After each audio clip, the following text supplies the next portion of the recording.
What is up? Welcome to Non-Fungible Guys. We are a Web3 podcast. We talk about cryptocurrency, NFTs, and everything in between. I'm one of your hosts, Devon C. Codrington.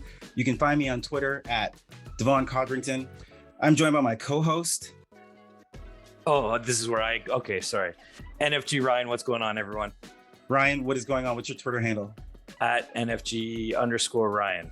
How did you forget that? We've been saying it for 60 I was thinking about it. I thought maybe I changed it up. I don't know. Okay. If you want to follow the podcast itself, we are on Twitter at Non-Fungible Guys.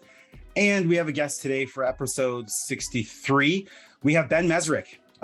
If you're new to the crypto space, if you don't know what's going on, you probably know this man's work. He's written like 20 books, probably more than that. He's working on a secret book right now, although he's probably working on many secret things.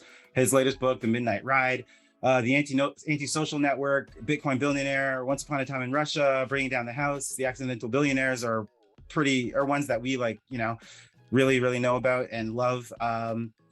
He's here to talk about his crypto project, talk about Web3, and to talk about anything else that he wants to talk about. Ben, thank you for joining us on this podcast. We are so hyped to have you here today. Well, thank you so much. Thank you for having me. I love great intro. So yeah, that's me basically. I think it's 25 books at this point, but people only really read 2 of them, The most kind of are out there in the ether. But yeah, I've been writing for a long time now. So there's about 25 of them out.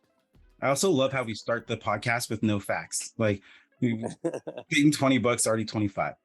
Anyways. So Ryan, how are you doing this week? How are you doing? What's up? Fantastic. I'm great. Ready to do the podcast. Yeah. All right. Sweet.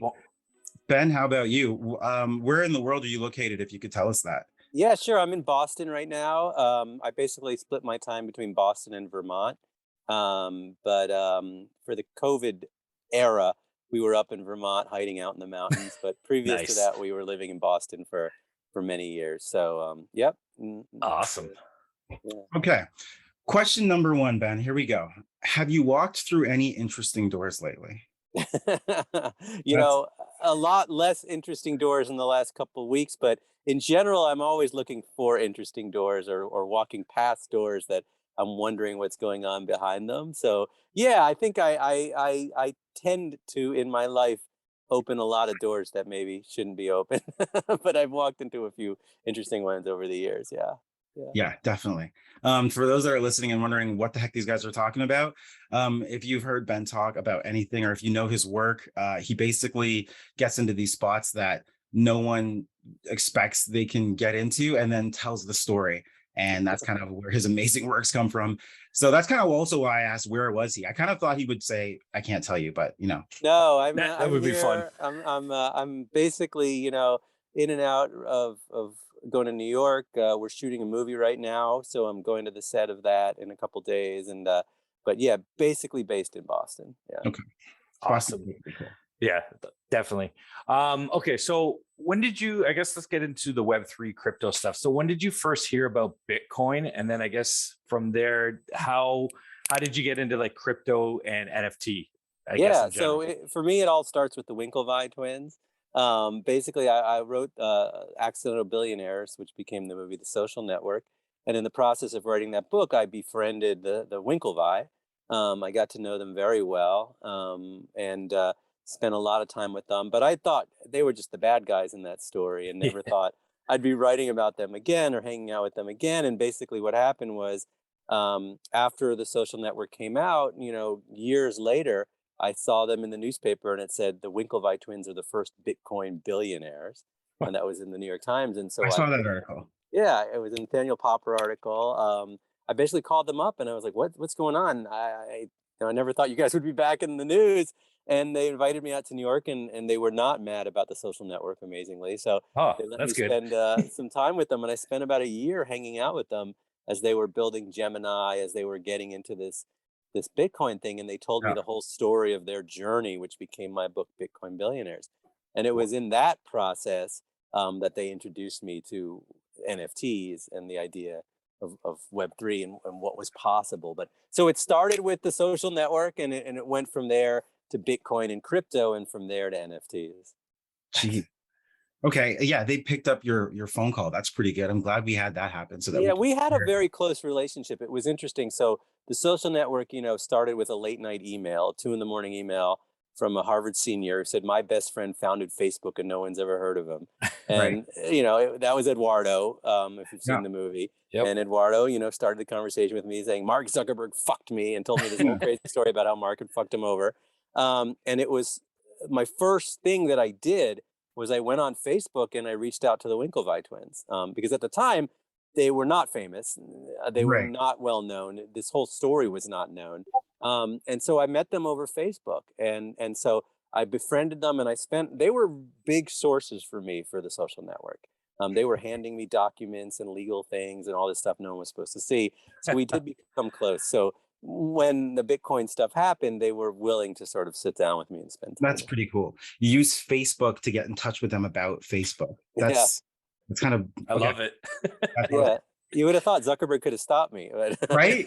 yeah. You didn't know what was going on. Okay, No, he was no. with Parker or whatever. Okay, and I'm sorry about that blip in the background. I'm actually in your Discord right now. Oh. And like, so I had to turn that off because I never turn the notifications off because I'm not a Discord guy, even though you have to do that to survive in this Yeah, place. Discord is a mess, right? It's the strangest thing. Okay, Ryan, yeah, You know what? fuck Yeah, you. Thanks, said it. Ben, I'm you- heavy in Discord with the socials and all that, Yeah. but yes, it's not It's user chaotic. friendly. Yeah, it is. It's a lot to begin with, and then you Yeah. start getting into the back end stuff of bots and Oh God, I don't understand. So when I first started this NFT project, I was Yeah. brand new to Discord, and Bunchu, was my guru, and Drew had to sort of walk me through, and I was like, "Is this really the thing that everybody uses? Because this is a Right? total mess here. I don't know where I'm going. I don't know which channel I'm on. It's just complete bizarre." And then there's so many sort of bots and things trying to steal your stuff. And oh, So I take you it you're not like a gamer. no, I didn't know the Discord world very well. I mean, I Yeah. know Twitter well and Facebook Yeah, well, but it was a learning curve for sure. Yeah, I'm not of the gaming world. I'm kind of one of the worst gamers, play by myself, not even online. So it was definitely a learning curve. And I'm technically inclined. I built things. So anyways, whatever. You mentioned an NFT project. Yes. I think that's a good place to start. Sure. definitely. Yeah, so the Ben FT, as it's been called, and we launched it. Gosh, it's a while now. I can't remember exactly when we launched it, but we had 3 drops basically, and the first drop was based on the work I did for my book about the GameStop drama. So all of the images Yeah. were involved with meme stocks and rockets and things like that. It was 6,000 pieces. The second drop was a free basically to people who had the rocket, and it was Bitcoin Billies. So they were kind of based on Bitcoin and the whole crypto thing. And then the third drop was Vegas based. And the idea is if you own one of each of the 3, so a set of the Ben FTs, you're going to get a share in a screenplay that I'm writing about the NFT space. So I'm writing a movie set in this world, which is an ever-changing world. Let's be honest. Oh, yeah. It's a moving Yeah. target. And it tells the story, and I haven't finished it by any means, but I'm hard at work at it. And it tells the story from the point of view of essentially 3 different characters, one being someone who falls into the NFT world and sort of builds his fortune in it, an artist who finds his way in that world, and then a scammer who is essentially attempting to steal people's NFTs. And they intertwine to tell the whole story of what's going on in this sort of revolution. So anyways, if you own 3 of my NFTs, one of each of the set, you're going to get a piece of that screenplay. So when I finish the screenplay and we sell it to a studio, or whether we develop it ourselves, it'll be shared with the community, which has been really cool. And the other idea is that it's a very open community on the Discord. As the screenplay gets written, we're going to do readings from it. We're going to work together on it. People have been, we've watched movies together on the Discord. We've done all sorts of fun things. We played a blackjack game. We could so do it's like a table read with Ben Mezrich. Like we're gonna table read. we're gonna do a table read of the screenplay on the Discord. That's something I don't even know if I've announced that on the Discord yet. Hey, I there's am the in. alpha. There's the That's alpha. the alpha, Ryan. Ben, you just did it. You just made it for us. We always drop a little bit of alpha in the podcast, and we're like, I have to say that this project I think is different in a lot of ways. One of them that it's very long term, because just writing a screenplay is not an overnight thing. Right. Selling a screenplay, making a movie. for you it is. Well, almost. But for the people getting into the project, I think there was sort of this it's something new and different. It's the idea that intersecting, writing and Hollywood with what's going on in Web3. And we're really trying an experiment here that I think is going to be really, really cool. So right now, we have what's great about it is I think we have 3,000 or something like that people who have full sets. So it's a pretty big community. And they don't want to sell their sets, which is very cool because everyone's waiting to see what happens with the movie and everything. And I think it's going to be really neat to see how this builds. And then the goal is that this becomes a platform for other writers to present their work. And we're working on a lot behind the scenes of how that's going to work. But the goal is that the Ben NFT is essentially a launch pad for people to do books in a Web3 way, to also do first edition collections in a Web3 way. There's lots of really cool things that I think authors are going to gravitate towards, and people who like reading and like books are going to hopefully gravitate towards. Is that all? Yeah. First of all, that's cool. I haven't heard. Ryan, have you heard of that aspect? Well, we haven't talked about it yet, and I don't know if there are a few other people who are doing. There's what's it called, Jenkins. There's a few other people who are in the writing space, but I think we're going to try something really, really interesting and big with the platform. The screenplay is the first thing, and that's sort of phase one. And then your Ben FT is going to become your entrance into the next phase of this platform. So we're hoping to create value and build value for the original rocket, which is very, very cheap right now, which is great. Yes. But it's going to be the kind of thing where that's going to be your whitelist into perhaps getting a collectible online book. When I launch my next book, the goal is to do something around this and to have it become a part of writers, essentially the writing business, that every book will have an Web3 component and hopefully will be the platform people go on. Yeah. That's pretty awesome. Whoa. Yeah, we're thinking big. We wanted to talk about that. Like we figured we talk about that later. And we can. That you're already kind of like, well, first of all, that you dropped it 16 minutes in. That's awesome. Like, no, that's cool.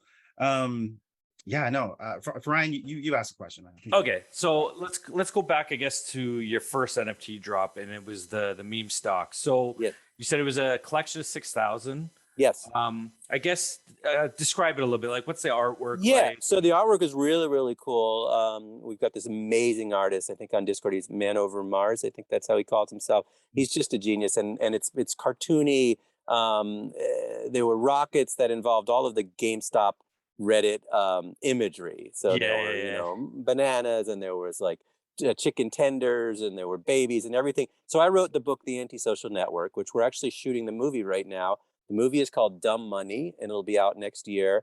And it stars Seth Rogen, Pete Davidson, Sebastian Stan from the Marvels movies, is awesome. America Ferrara, who's awesome. Oh, just a couple of names, eh? Shailene Woodley. Damn. So we keep adding cast, and it's Brian Dano, Paul Dano. Sorry, it's just an amazing cast, and I'm actually going to the set tomorrow. I haven't been to it yet, and it's directed by Craig Gillespie, who did Pam and Tommy. He did Cruella. He did I, Tonya. He's really amazing director. So this is going to be an Oscar movie. It's going to be like The Social Network, but it's a comedy somewhat. It's like a dramedy about the whole GameStop drama. So I spent 6 months reporting and writing that book. The book was called The Antisocial Network. The movie will be Dumb Money. So when we did the first drop, it was sort of in contingent. It was a play on along with that.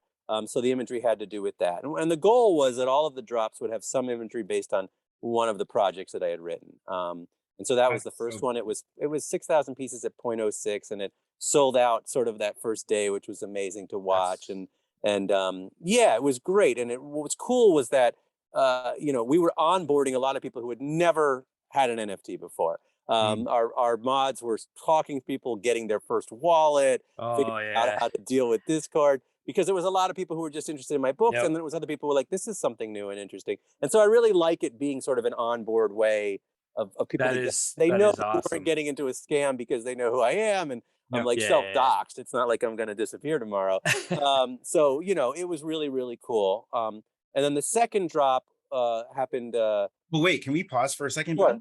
I have a question about that, the first drop, because your first drop was sold out like immediately. Like, was it a pre-sale or? No, we did have a pre-sale of I think a couple thousand of the 6,000. The actual thing was open to the public, and then it sold out, by the end of the afternoon or the first day. And it was very exciting to watch. It was like zoom, zoom, zoom, you know, and you know how it is when things get exciting. And it was really cool. We priced it low. It was 0.06, and we did it in ETH because it was the simplest, because we knew that people, you know, were getting in there who had never bought a crypto before. Yeah. We weren't going to go somewhere that they were just going to have to learn something brand new. At least they've heard of ETH, you know? Yeah, it's definitely the most popular blockchain Right. for NFTs currently. I mean, there is a lot of up and comers now, but I want to just bring up the onboarding. So I was just I'm not part of the team in any sense, but I was in the Discord for the Bill Murray NFT drop that just happened with Project Venkman, and then Chive and all of them. Oh, cool. And they went through the same issues where it was like onboarding all these people that they had no clue what crypto was, what a wallet was. So I know that hardship of trying to. Oh yeah, I mean, I don't know how my people were doing it, because it was a lot. It was a lot. There was tickets coming up left and right. I mean, it's a lot of work, but it's great too, you know. And also, it's upsetting that, of course, the scammers come flocking towards something like that. I even had someone impersonate me, and I'm just like a regular Joe. I'm not even a mod. I'm nothing, and I'm just a regular person in the Discord, and they pretending to be me and steal ETH from people. I was like, this is crazy. That's what you were. Ryan was like, Ryan's humble. I'm kind of pissed that he didn't, like, in that Discord. He basically became a mod to the point where the mods like were coming to him, and just because of what's necessary. And I think that's like one of the barriers. So the fact that you have like a team, I mean, of course you're gonna have a team. Like, I don't expect that your time should be spent sitting in Discord chatting to people and having right. Nor do like, I know what I'm doing. You have to remember that I'm a writer. I'm coming at this from I've written about tech, but I am definitely not someone who knows how to build anything in tech or knows. Well, we're commentators. We wanted to get into the Web3 space. The podcast started with Ryan and I sitting at Ryan's basement, which is now the studio, which is evolved. You know, there's movie. Actually, we're movie guys, so there's movie posters around. It's great, projector. Awesome. It's nice. You've got to probably like the shittiest home theater ever, because it's not really my little home theater. I love it. Yeah, it's good. But you know, a lot of the podcast was born from us just trying to figure out what's going on, and we realize the breakneck speed of everything is the thing that's difficult to kind of keep up with, and that getting the timing of everything of, is it the right time to do this and that kind of things. Like what? Okay, so considering you were talking to the Winklevi, yes, way back, the Winklevi, they're just one unit. There's one right? Yeah, there's that's the only way they exist. Right. What was it, if something that you could remember or thinking, okay, this is the right time? Because technically your first drop came in at a high. I mean, before the moment was really interesting. So basically they had been, let's put it back a little bit. They had been telling me about Bitcoin from when Bitcoin was at like $50, and I ignored them. And they were like, you should buy some Bitcoin, just put some Bitcoin away. And I'd be like, you guys are crazy. I never touched any Bitcoin. So I think that was in the back of my mind when they started to tell me about NFTs and why they thought they were going to be so important going forward. And they believed that, you know, the idea of something you could own that was digital, that was also something that you could trade, that was as real to someone who's in the virtual world as real things are to regular people, and on the blockchain. So there's no people involved. It was really cool. And as a writer, I've always been trying to find ways to connect with the community that reads my books. You know, Twitter is like a megaphone where you're just shouting at people, basically. And Facebook is sort of a free-for-all. And what I liked about this was the idea that people who bought sort of an NFT that I put out around a book would have an incentive to see the book succeed, but would also be gathered together and joined in a way around a collectible. That I think is really, really cool and interesting. So I was kind of immediately intrigued by the idea behind it. And as a writer thinking, well, how does a writer take advantage of this? How does this become part of the publishing industry? Not necessarily to disrupt the publishing industry, but part and parcel to it. You know, when you put out a book, there's certain things you do. You know, you do a book tour and you sell the movie rights, and maybe you make a video along with it or something like that. But what's really interesting is now here's a new thing that can be part of this, that your community gets involved with and builds around. And suddenly you've got 10,000 people on a Discord talking about your book or doing some fun game around your book. You know, we did for my book, Midnight Ride. We had like a free NFT that dropped that had a puzzle within the NFT that changed every day for 20 days, and people won prizes at the end. Like, that's really cool, and hopefully that model grows and grows. You know, we did obviously hit a sort of crypto winter, and right in the midst of all this, everything slowed down, which was sad to see, but I think we'll come out of that and get somewhere exciting.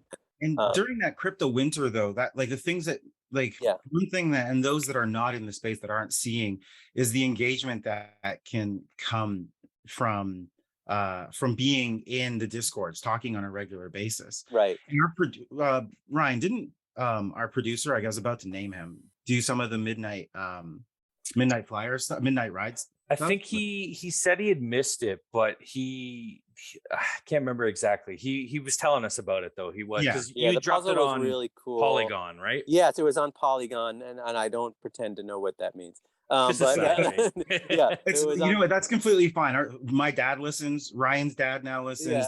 We got some people that you're probably a relief for them. Right. No discredit to your knowledge. It's just that this is technical. It's not. Well, I mean, that's fine. It's so another blockchain, everyone. And it was like a clue that changed every day, and it would go back to sections in the book, so people had a copy of the book. That's the way you got a free NFTs. You had to prove that you bought one copy of the book. And we didn't do the kind of thing where, you know, you have to buy 20 copies of the book or anything like that, because it wasn't really about selling the book. It was just to have a riddle that would bring you back to the book. The Gary V style. The Gary V style. Listen, all power to him. All power to him. That was great marketing. You know, great marketing. I didn't feel like I could pull that off, but you know, it was really, really fun and cool to watch. And actually the puzzle was extremely difficult. So it was, people had to work together. There were real code breakers involved. So it was, you know, it wasn't a simple thing. That's pretty good. Yeah. And then we Oh, sorry. Sorry, Ben. Later on, we did a blackjack game that had to do with our third drop, which was really cool. So embedded in your NFT was a blackjack hand that you could go play on the Discord. And that's got cool. Very popular. I think we had a game going every day for 20 days. And then someone won. We're going to eventually have a live meetup in Vegas. And they won a poker game with me. So them and 8 of their friends were going to do a awesome poker game. And so, yeah, that was really, really cool. And basically there was a leaderboard going for 20 days of blackjack. And so those are the things that are enabled by this technology. That's just really interesting. And I see, you know, so much promise in this world with that kind of stuff. Hell yeah. Good stuff. Okay, so to the whole NFT collection as a whole, are they considered like a raise? Like, is the sale of, I mean, like the meme stock one, cool, awesome. Drop 2 wasn't that an airdrop? Right? Yeah, it was they just had to mint it, so you just had to pay. So a claim. So basically free, and then you minted it, and I think there were 2,200 of them minted, something like that, of the original. So you had to have a wallet with one of the other ones. So basically people could buy multiple, the first one, then split it into multiple wallets. That was fine. But if you held 10 in one wallet, you would only get one of those. Oh, okay. So the number was a lot less. And the goal was that would be sort of a much less, a smaller collection, which prices held up a lot better on that one, which is cool to see. Right. And as we go forward and we get closer to the screenplay, I think, you know, that one will be very interesting. And that one was based on Bitcoin. So it was more PFPs. They were little Bitcoin billies. They had little cartoon Bitcoins and in all these different ways. And we love the idea of doing Bitcoin on the Ethereum blockchain, just because that battle always seems kind of interesting to me. But it was fun to sort of see people who love ETH owning a little Bitcoin thing. No, I like that a lot. And for those that like haven't checked this out, it's PFP, but their heads are the coin, and like it's got a nice. It was a lot of fun. People really loved them, and you see them pop up all over the place, which is great. We've had some talks about potentially doing a little cartoon around them, which might happen in the future. But we definitely want to do more with the Bitcoin billies, because we love doing the artwork and stuff like that. And there's 2,200 of those, right? Yeah, I think there's I have to look on OpenSea what it was, but I think it was like 2,200 of them that got minted. And so you need to own one of them and one of the first one. And then the third drop was Vegas related. So I wrote the book Bringing Down the House, which was about the MIT blackjack team, which was made into the movie 21, which is still on Netflix doing well. So there's a whole new generation watching it, which I love. I love that movie. I mean, actually loved it too. People actually say this to you, but like when I saw that, because like I always have been and will be, and continuously. I'm a fan of the Kevin Spacey's work, his acting. Yeah. And you know, when I saw that, I was like, this is my movie. Like, Yeah, I this, know we're not supposed to say that anymore, but Kevin's a I phenomenal know, I actor. know. He's one of the best Just actors who have ever lived, and it's really sad what has gone on, and it's so interesting, but it's definitely, you know, a fantastic movie and a really fun movie because it was a young cast, and I was glad that despite his problems, that movie is still front and center for a lot of people, which is very cool. mm, And yeah, so we indeed. did a Vegas related drop, and it was sort of a mix of the other two. So the imagery, you know, had a lot of really basically at blackjack tables, but like a Bitcoin Billy sitting at a blackjack table, or a different character sitting at a blackjack table with really cool backgrounds. And of those, I think, you know, that minted in the midst of the winter. So we knew that we were going to be in a much more difficult minting situation. What's great about my team and us is, and I think what we're doing is that we're not that concerned about any of that. It Mhm. really, none of this was an attempt to make money. None of this was a cash grab. It's not like we're dumping something out there so that people pay money. The goal is to build, you know, a community around this so that I can write a movie and we can all have fun and go to a premiere with it. Exactly. And that's really been the goal from the beginning. So we weren't all that concerned about that. We didn't really change what we had said we were going to do from the beginning. We dropped 6,000 at 0.06, even though ETH was, you know, all the way down in the gutter at the time, and it was fine. And you know, obviously it was less minted than the original one. So I think there was close to 2,000 of that one as well. I'm trying to remember Yep. what the number came out in the end. Yeah, Um, it's close to and that. I was gonna say our producer actually had a question about that because he was saying sure, how says fewer of them were minted than any of the yeah. other collections. He's like, what did he learn from the Vegas release? Did the short mint window was it too short of a No, window? we actually had a long. We had a. We ended up leaving it open for a number of days. Oh, okay. So we gave people time to buy it. It was really a timing issue, and we talked about it among the crew. We're like, should we just keep waiting? We was like, you know what, we promised to do this. Yeah. We're not out to make money, and we're not trying to screw the original holders. We want everyone who wants to be a part of this to be a part of this. And if Yeah. people feel like they don't want to do it now because they're not buying ETH anymore and they're not buying NFTs anymore, that's fine. They don't have to. And honestly, it's better for the original people if there are less, because there are less people sharing in the screenplay. Yeah, So rather than yeah. 6,000 people sharing in a screenplay with me, there's now 2,000 people sharing at most, and some of those are doubles. So there's probably more like, you know, 1,000 people involved, which is really cool to me. Those are going to be my partners in this movie. Yeah. And so it was, you know, listen, we could have waited another couple months and seen what happens to the market, but Right. it just didn't seem like that made a lot of sense to what we wanted to do. And I want to write this movie and, you know, have it be the premiere movie about NFTs. Right. And so, Yeah, good point. so that was Yeah, the reason. timing does matter. Yeah, and it didn't And take us your by schedule surprise. too. We knew it was going to be much less than the original 6,000. But I'm happy that everyone who wanted to get involved got involved. And you know, the other thing we discussed was a lot of people were doing these free drops or like just get rid of it. But we Yeah, really everyone's doing that right now. yeah, we had a game plan from the beginning. We wrote out our roadmap from the beginning, and we decided it's better to be honest and just stick to what you were going to Yep, do. I agree. And I think that that should be the model for this whole space, is that, you know, follow the roadmaps so Yeah. that people can read the roadmap and Yep. decide if that's what they want to be involved with or if that's not what they want to be involved with. I agree. I think that's key to this becoming mainstream. Yeah. that you So- get what you promised. Some of the meme stock NFTs, he was asking too. He's like, they have a triple script score. Yeah, so there Is are rarity features. Yeah, he's So there saying- were rarity features on them. Yeah. And if you got one of the triple script for it, that means when we do, there's going to be a snapshot taken Yep. right when I finish the screenplay, and you're going to get a script token. Some of these are going to give you 3 script tokens. So that's going to give you a Okay. triple share in whatever, you know, comes of this. So would that be triple? So would that give you the one meme stock would give you 3, and then Yes. your other 2 would give you 1 each, or is No, it just you're going to get the 3 tokens Yep. are a set.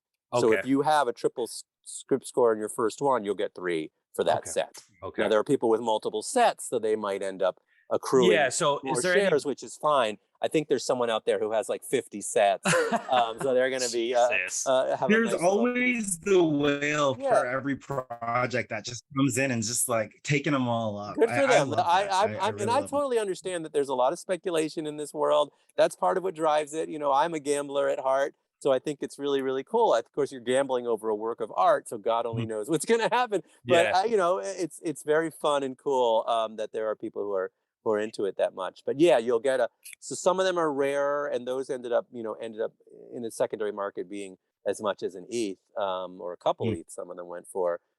This has always been a low priced project from the beginning. It was never going to be like, you know, and that's the goal, is to really have a community involved, and we'll see where it goes from here. But we had that conversation as kind of we examined this, and we did, and you said a lot of really, really good points about, like, you know, we want to do what we said we were going to do. It's not a cash grab, because and things like that, as simple as you said them, I just kind of want to like communicate for our listeners that that's actually quite a big deal in the ethos of the Web3 world, where you're kind of like sending things out there at the beginning. Like, you know, we're sending things out there, especially on the Cardano blockchain, and you don't really have any guarantee that anything's coming back. You've got to just be able to trust in the creator of the project, you know? So that kind of shows a lot that you kind of actually do understand what's necessary and what kind of has to be done, because people are pretty fickle in this kind of like volatile NFT buying, flipping space. Like, it's good that you kind of put it out there when you did, regardless, because that could just change people's mind about the whole thing. People getting tight with their money, they don't want to lose it, right? And I totally understand it. And you know, I think it's just really important for the whole NFT space to move in the right way. Like, we're creating this space, like this small group of people. And we talked about, you know, walking by a door, you walk there. Right now, the door is shut, and there's a small group of people behind it who know what the hell's going on. And they get to decide where this space goes. You know, once it reaches the mainstream, it's a monster, and it goes in a certain direction. So I think setting up projects that are doing things the right way, that are doing it for the right reasons, I think is going to be very important at this point. And, and a lot of times I look at like celebrities and Hollywood getting into this, and I think there's a real risk that people are going to just see this as a way to earn money. And I think that that kills the space. You know, when people drop something just to make money out of it and then disappear, and you never hear from them again. The Logan Pauls of the world. Yeah, exactly. And I think that's something you're going to see happen again and again and again. But I think if this is going to become something enormous, which I think it will, it's going to take more intelligence behind it. It's going to take more seeing it as a platform that builds and builds and builds. So that's another reason why we took this as a long-term play. Nobody got into our project thinking this is a flip, or maybe some people did, but it was never set out to be that. This is something you're going to be a part of for years if you want to be a part of it, and just sit around and watch it happen and be a part of it. It'll be really fun. But it's not for everyone, and that's what's cool about it, I think. I just had a quick, I don't know why. Oh, Devon. Devon, you're not right. I love when we trip over each other. We're like, yeah, let's do it. Go ahead, Ryan. So no, I was just thinking, do you know, I mean, I know the answer for myself, but do you know of any movies that have been released on the blockchain? Great question. I don't know. I haven't seen anything. You mean on the blockchain or about the blockchain? What do you mean? The blockchain. I don't know. Actually, has a movie done it that way? There has been an independent movie. We'd interviewed them. They're friends of ours. They're Serenity Pictures is the company. They released Toxica on the Cardano blockchain. Oh, that's cool. And it's actually, it's on the blockchain. You can go and I could give you my wallet address and you could watch it. So I don't know with the, making money off of it in that sense, but it just made me think of it that, that's really intriguing. I mean, I think our initial goal is to go mainstream with the movie. The goal is that I write a screenplay that's fun and exciting, and we either take it to a major studio, because I work with a lot of studios now in all the movies that I have in development, or we go to the independent route and raise financing and make the movie and go to festivals and something like that. I think that'll be more fun for our community. Go to a big and all that kind of thing. But I love the technology and the idea behind it. And we've definitely talked about certainly figuring out a way to do a book, via an NFT or something like that. I was going to bring that up as well, because there's, again... Yeah, I saw that what they're doing. I forget who's doing it, but I just saw something really cool that was happening that way. There's a website I actually just pulled up, because we go through all the blockchains, but we really gravitate towards Cardano. And there's actually an NFT project called book.io, and they're actually releasing ebooks and audiobooks on the blockchain. I mean, it's so cool. And they have an ebook DApp reader that the NFT. So rather than me going, hey, here's my wallet, go read the book, what they're doing is you have to use their ebook reader and their NFT, and you connect your wallet, and they have like keys, and the keys talk to each other, which unlocks the version of the book so you get to read it. I mean, And that's then, pretty neat. Yeah. yeah, it's awesome. Security The aspect of technology. it. Yeah, for the security. Yeah. Yeah, but going back to kind of even the first thing about putting the movie on the blockchain, Yeah. and good question, Ben, about on the blockchain via on the blockchain. Yeah. Yeah. But I think what's important is we've seen a couple of different models of how this gets done, and some people are using it as a raise. They're raising, they're creating some NFTs to raise so they can get into principal photography, or they're kind of building their characters with kind of weigh in and buy in from the community as they kind of tweet things about what NFTs are selling, and those kind of become your ticket to the movie. And there's a couple of different models, but I think what we really like about this is, like, I mean, not only of course your status and whatnot, it's just that the long-term capability of the platform being something else beyond that. But then there's another aspect of it where, like, you're in Boston, we're in Canada. I don't even know. Yeah. We're in Toronto, no problem here. But we do know, like, okay, is our NFTs, is this project like a security? Is this going to be something that's going to be an issue? I mean, and this could be a lazy, inaccurate description, but like, security, you purchase something for work that's been done, or with the expectation that it's going to yield profits, or some sort of benefit. Well, I mean, we spent a lot of time on this before we launched the project, and we had spent 6 months with lawyers putting together an opt-in agreement. So when people bought minted the first NFT, they actually had to sign up a pretty laid out agreement that what you're buying into is a work of art. What it leads to is whatever. But the goal is we're sharing in a work of art. So that's essentially what I'm creating. I'm creating a screenplay, and people are going to half own it. So as of right now, it seems very simple and it seems fine. I don't know if legislation will change between now and when I finish the movie. And this is a moving target. No one really knows what's going on in the space and what legislation might come towards it. But as of right now, we feel pretty confident that this is fine and it's a work of art that you're going to own a piece of.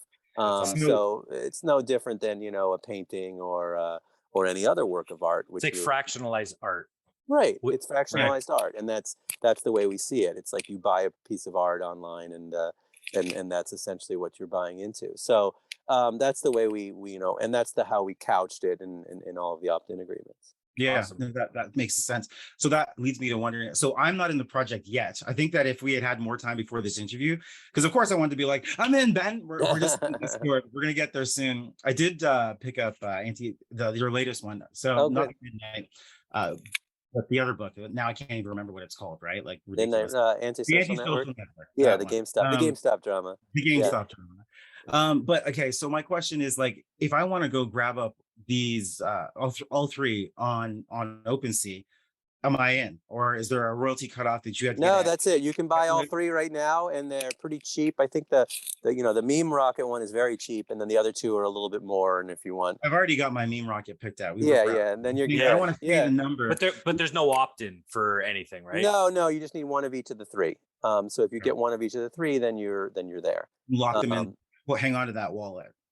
Yeah, and then just put it together in a wallet and forget about it. Now, I guess the question is, how long does someone have to collect all three before it's the goal is I have 6 months to write the screenplay from when the last drop was. So we're a couple months into that now. So I have you have a few more months. Perfect. Before we're going to do the snapshot. And we'll make it very clear on the Discord. We'll make it, about when the snapshot is coming for the screenplay and that kind of thing. Sweet. I'll have to go shovel some driveways for some extra cash. Yeah, you got some time, but plenty of time. And look around at the pictures. There's some really cool ones that you might like. So. Yeah, we definitely take part. Enjoy that. Okay, so Ben, thanks for the whole rundown on the project. I mean, we've been looking at the artwork for all of them. We know kind of what's going on. I think that if you're listening, you should definitely take a look if you're interested in NFTs, if you're interested in movies. I mean, it makes sense on a number of different levels, books as well, of course. Yeah. But yeah, Ryan, do you have any more NFT specific questions you want to ask Ben? I have a couple more questions on. I was just gonna say, would you be open to? I guess they're already kind of ebooks, right? Minting your older books as NFTs. I mean, we've thought about. The concept that I think would be really, really cool is finding a way to do a short run or a certain first edition as an Yeah. NFT. And so that is something I've thought about going forward. And that's what our platform is probably going to gravitate towards, becoming That's awesome. a bookstore for this sort of thing. And I would love to. I mean, the past ones, maybe it's trickier with some of them because electronic rights get bundled in when you sell them to a publisher. Oh, okay, So you don't always own your electronic rights. And even though NFTs may not be covered by that, it might be. And so you get into this whole thing, especially when you sell something to a movie studio, they definitely buy the They lock up rights. everything. Yeah, they lock up everything. So, but yeah, I like the idea. I mean, I think it's really, really cool. But we'll see what's allowed and what's not allowed. There's so many things you could do with NFTs too. And like just even adding digital art, like in the metadata, right? You could throw in like a digital autograph. I mean, that's really cool idea. Variant covers or any kind of stuff. You know what I mean? Different covers, different. There's so many things you could go. Yeah, and for the team, tell them about the parachains so that they can. So that we were going to ask you why Ethereum earlier on, but then we realized, and then you kind of addressed it really. Just simplicity and it does. And when we think about it, it does make sense because we've mentioned Cardano. We didn't talk about Polkadot or Kasama or whatnot, Polygon, Remark. But these are all other protocols that provide. So whatever model you and your team may be thinking of, there are models that exist that kind of would kind of make whatever it is perfect. But there are certain things of like getting a parachain and being able to connect to the other ones that allow you to do anything you need to. But I guess outside of that, so just take that away for your assistant and whatnot. Just tell them to look into that.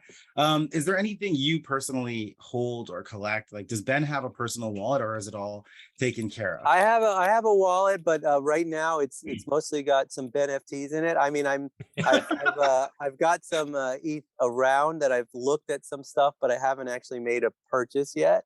I looked at some goats, which I thought were really cool. I liked some doodles. I looked at a bunch of different things, but I haven't built a collection yet. And are you an artwork guy or are you a utility guy? I think for me it's artwork. But I'd want to know sort of the people behind it and stuff like that. I almost bought a goblin just because I thought they were funny and they were hysterical. For me, it would be less about the speculation and more about something that I just wanted to have. But yeah, I look around. I definitely look around, but I haven't really bought it. We definitely always say that on this podcast is like, you know what, but like, the project, I mean, obviously you do your homework and hopefully it's not a rug, but you buy artwork you love, right? Yeah. That's what I go for. It speaks to you. You get an emotional attachment to it. So it doesn't really matter what it does in terms of the price. 100%. I'm a sucker for anything zombie. If I see zombie, I'm like, send it my way. You're in. Yeah, I'm in. It doesn't matter. I'm in. And you can see by my background, I'm like, there's a little small astronaut next to me. I don't know what side he's on, but I'm space, sci-fi. Sure, that's where I go. Yeah. Okay, we've kind of gone through the project. I know that I feel like I say I know, but I feel like there's probably something else deep down that that you're working on or thinking about, maybe for this movie, for maybe just to capture the big thing, because we are early, but there's going to be a point, like you mentioned, where where the switch happens, and NFTs and the proliferation of the usage of them is everywhere. And then like everyone's just kind of like catching up, or you're minting trailers of movies as NFTs. Yeah, or like that's all it's going to come. Yep. The Hollywood side is going to move in a big way. Yeah, exactly. And I mean, who knows how far, right? Yeah, exactly. Who knows how far away we are from that? But is there anything that you look at that maybe not even related to your project or whatnot that kind of gets your ears to perk up? Or there's something, or are there any group of individuals? Well, I mean, I've definitely been paying attention to what Starbucks is doing. I think what they're doing is really, really interesting. So Adam Brotman is the person who essentially came to me and got me into this world. So basically after the Winklevi, what happened was Adam and Joe Bunchu emailed me. They found me on Twitter out of the blue, and Adam was like, "Hey Ben, I'm a fan of yours. You should be doing something in the NFT space." So Adam and Joe and I built this platform essentially together, and Adam was the sort of guru behind it. So then he went back to Starbucks to build their loyalty program, and what they're doing with NFTs, I think, is going to be really, really intriguing and cool. So I love watching these giant companies figuring out their way into this world, because in the end, they're the ones who are going to move the needle. And whether they call it NFTs or something else, the technology is going to be powering loyalty programs, and it's going to be powering that blockchain. That's what Project Venkman's working on, loyalty on the blockchain, which I think is really, really cool. So I like to watch and see what's happening in that and sort of the large scale stuff. And then I've been talking to a lot of studio people at movie studios who are really still trying to figure out how do we move into this space in a big way? And there's been a Right. couple attempts made, but there's been I've advised some sort of bigwig people who are trying to put together very large platforms. Oh, I'm excited. That, if when, everything starts moving forward in the market and money frees up a lot, I think you're going to see a very big launch happen in that world. So Nice. That's very exciting. two things. How do we prepare for that? And then secondly, have you ever heard of a platform called VeVe? VeVe? No, I don't know VeVe. No. I feel like Ryan might be the best to describe it, but it's essentially it's a platform for digital collectibles, all kind of augmented reality kind of stuff, and they do releases. So they would release like the Batman collection. You'll have the Batmobile. They have all the licenses. Cool. They have the license. Oh, that's Marvel. awesome. They have all the I think who's the clothing company, Devon? Who's that one? Dior was.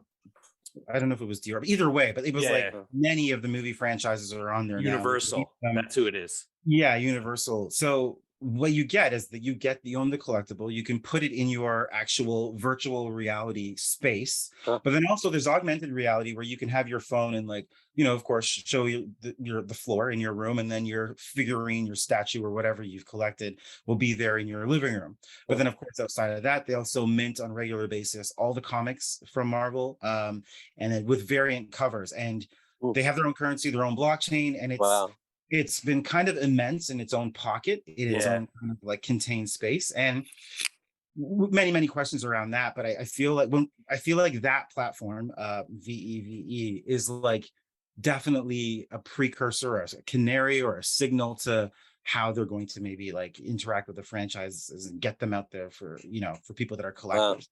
Yeah, that sounds awesome. I mean, that's definitely the kind of thing I'm thinking about, and it's going to happen. For sure. Big ways. Yeah, that's neat to think. But in your question about what people should be doing, I really think as you're saying, we're really, really early, and so it's hard to say that picture that you have in your wall right now is going to be worth something in the future. There's no way to know that. But what you can know is that this technology and that all these companies that are building here, some of them are going to be a big company later on. So the goal right now is to sort of gather as much knowledge as you can, and to sort of be, I've said this on Twitter before, but if I was a young person, I would be just eating as much of this as I could. I mean, I would be devouring this space and trying to figure it out and place myself in the right place to be a part of this revolution as it goes mainstream. You'd be listening to Non-Fungible Guys all the time, 24 hours. I mean, it's just like the stuff going on, the building going on, even despite a winter and despite prices not being where they were. No one can tell you how it's going to pan out. No one's going to know which company is going to be the company and which ones are going to just disappear. But the space is going to be a big part of our lives going forward. And so, someone listening here is going to be the person who invents what ends up being the big platform. And so, I think that's the key, is to position yourself with the knowledge of how it all works. That's the key right now. Yeah, I keep telling my 16-year-old, I'm like, yeah, you see me just sitting on the computer talking about crypto and stuff, but I'm like, you should be listening and listen, keep going. Yeah. She actually got some of her friends on there, and they're starting to do the digital art on iPads and Blender and all that stuff. So I keep pushing any teenager or any kid that my friends bring over. I'm like, listen, digital artwork and all that kind of fun stuff, right? Yeah, but our friend, I'm not to say his name, but his kids, they don't want Christmas presents. They want skins for the Fortnite guns. Yeah, that's right. That's like my kid, my 12-year-old's the same way. It's so it's you don't everything he wants is digital. They don't want clothes, real clothes. Yeah. You want digital clothes, and we might not understand that because we've come from this tangible space, but they see way more value in that. I think that getting across to them is second nature. Yeah. Wait till Fortnite creates a blockchain. Yeah, I mean, that would be enormous. It would be enormous. But I mean, you're still going to see Amazon get into this space too. You're going to see all of these companies get into it. Just when it becomes more stable, when there's more understandable legislation, all of that stuff has to happen. So we'll see what happens over the next 5 years. Definitely. Ben, I got another question for you here. What's your favorite dinner experience? You mean in terms of the food or in terms of the place? See, that's the thing. Ryan and I were we asked people this question, and just randomly. We don't think too much about it, but then we're like, this is Ben here. Like you could be, oh, I had dinner, you know, in a bunker with someone. I've had dinners, and I've had all sorts of dinners. So like oligarchs and UFO hunters. I've had the strangest dinners in the world. But I mean, personally, I just want to go to the Cheesecake Factory. No way. Listen, I've done it all in terms of my writing and hung out with some really intense, crazy people. And you know, from the billionaires on their yachts or their planes down to like literally a fugitive on the run from the FBI hiding on the island of Antigua, outdoors, and he picked me up in a dune buggy from the airport. And you know, he would sleep with a gun under his pillow because he was expecting any minute now some SEAL team to grab him, put a bag over his head, and take him back to the U.S. facing legislation. But I've done it all at this point in my career. But personally, like, I'm really into the Vermont thing now. I'm really boring. I want to be outside by a fire pit. You know, you guys are Canadian, so you understand. You're my kind of guy. I love it. I like the outdoor. Great. There's like my kid is playing hockey on an outdoor rink while we're sitting by a fire pit, like eating something, and that's what I like. You know? Yeah, but I don't know. I've seen a lot of different types of dinners. I've been in some interesting situations. All I remember is that Ben wants to go to the Cheesecake Factory where the menu is like 70 items long. Yeah, you gotta love the Cheesecake Factory. I don't know why people trash it. It's so good. I like it. I like it. You know, just give me a half an hour to pick. Yeah, I mean, it might be indication of the fall of humanity, but it's a fantastic restaurant. You know what? You should go have dinner with Devon, because that's one of my favorite dinner experiences. Is just watching how Devon operates when he's eating dinner. He'll come over to my house and, you know, he's like, hey, what do you got in your fridge for leftovers? And then he's like, okay, I'll take a bit of chicken. I'll take a bit of it. And he just goes and it's like watching art being formed on his plate. We know the plate's always good and sectioned off, and it's got something from every corner of the planet. Yeah. That's my favorite dinner experience, Devon. Yes. So when is the next movie time in the Discord? When are we watching? Yeah, I know. We want to get, you know, moving. I've been in writing phase, so I've been really locked up. We're not mad at that. And I'm doing a sequel to my book Midnight Ride, which I'm writing right now, and then I've got the movie filming, and then I've got a television show that just got announced with Amazon starring Simu Lee from the Shu-Chi movies, and he's Canadian. And I know exactly. He like lived, you know, not too far. He grew up in Mississauga, just kind of close to us. He's our star. It's like an Indiana Jones. Awesome. Based on a book I wrote called Seven Wonders. So that's actually filming. We're going to do 10 episodes for Amazon for next year. So I'm working on a lot of projects right now, but I hope to be able to do another big thing on the Discord. We've been talking about doing an AMA, and then we're going to do another movie night, and we're trying to build towards a big live Vegas event. That is our goal. Once COVID calms to the degree where people would feel comfortable doing something like that, although most people are already over it. But it's you know, the timing. We'll figure out the timing for when to do that. But when I finish the screenplay, that's when we're going to do some fun sort of live stuff. So to just jump back, I guess, to the Discord for another second,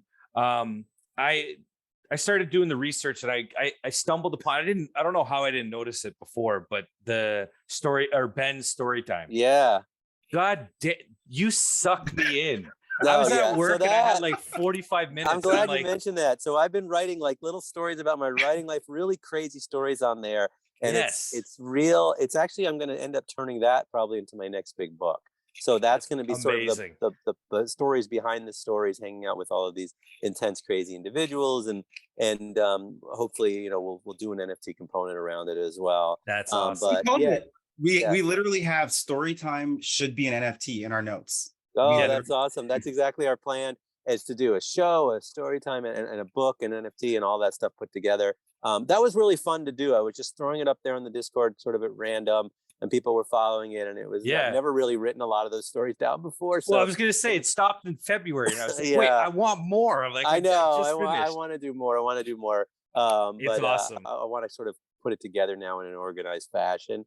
Yeah. But yeah, it was really fun to do, and it was stuff that, you know, just people who wanted to hear these stories can come check it out. And we were going to make it just for people who had the NFT, but we decided to leave it. Oh, I'm thankful. Who wanders into the Discord. and just happens to see it. And so I definitely spent a good length of time reading it. And the fact awesome. that you're going to do it as kind of like an NFT or do something with it, again, it reminds me of the Bill Murray NFTs. So what he's actually doing is his NFTs, there's 100 origin stories of his. So I guess you would hear, all the legendary stories. I mean, not the recent legendary stories. Yeah, you don't want the recent stories. not those. Not as No. The other ones about how he just crashes weddings and does all, like he has the 1-800 number and all that stuff. So he actually basically just released the NFT as like autobiography. So there's 100 original stories that he confirmed are true, and then 9 colorways to each story. So kind of an idea of like, that's great. Reading your stuff, I was like, yeah, I'm not reading this in any of his books that he's really written. Like, it's kind of fun to see the whole process and see the pictures. Like, I really enjoyed that whole. Oh, thank you. Chat that server. Was a lot of fun to do, and I'll definitely be doing something with that for sure. Cool, can't wait. Have the Bitcoin Billies, like they could be telling the stories, like those guys. Right, they could be acting it out. That would be interesting. Yeah, I like that. Comic book character having conversations. They're just so like, given the collection, if you haven't checked out the art, you really should. Given the collection of that, like, there's a character, I'm sure you can match the characters. Yeah, that's awesome. Yeah, no, I like that idea a lot. So cool.